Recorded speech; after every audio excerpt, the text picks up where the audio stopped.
What's going on, guys? Thank you again for joining us here at TGeekdom. As you know, we're big fans of the new sci-fi hit series Krypton, and as another week's passed, we're here to bring you our new recap. With that being said, we present to you Episode 5, The House of Zod, and of course, spoiler alert.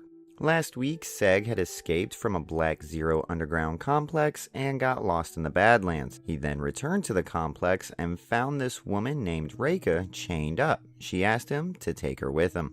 Lyta is still in her holding cell awaiting her fate when she is visited by her actual betrothed, Dev-Em. They express their love for each other, but will they ever be bound to each other? While trying to escape through a system of underground tunnels with Reka, Seg is stopped by these guys. They speak a different language, and we are unsure who they are, but they do know one word, L. Meanwhile, Darren is chastising Nyssa for conspiring without his knowledge. He's concerned that losing Lyta as the scapegoat will incur Rao's rage, and if Jaina tells Rao their plans, they'll basically be screwed. This is one case where the truth will not set you free.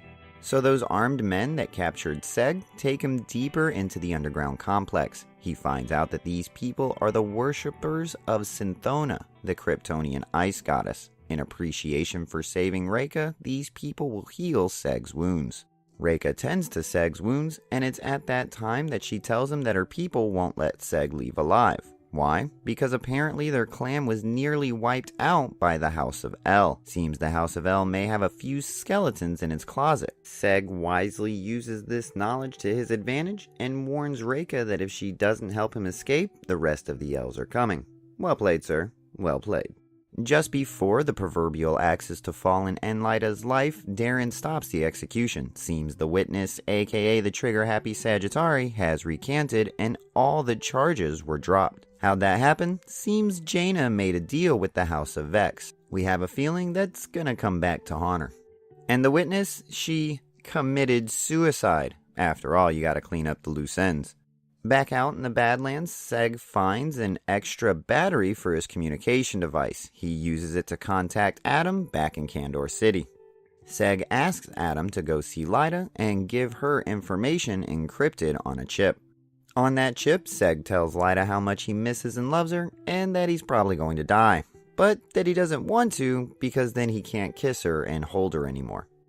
And who finds Seg but this guy? Adam and Lyta arrive where they last received a signal from Seg's device, but he's gone. They find some clues to his whereabouts trailing behind him. The leader tells Seg that the woman he saved, Reka, is the key to stopping Brainiac, and he wants to know where he took her. Before Seg gets tortured any further, Lyta and her team enter the complex with guns blazing. They kill one of Seg's captors, but their leader escapes. Lyta pursues the leader and finds him deep in the tunnels. After that, they beat up each other quite a bit.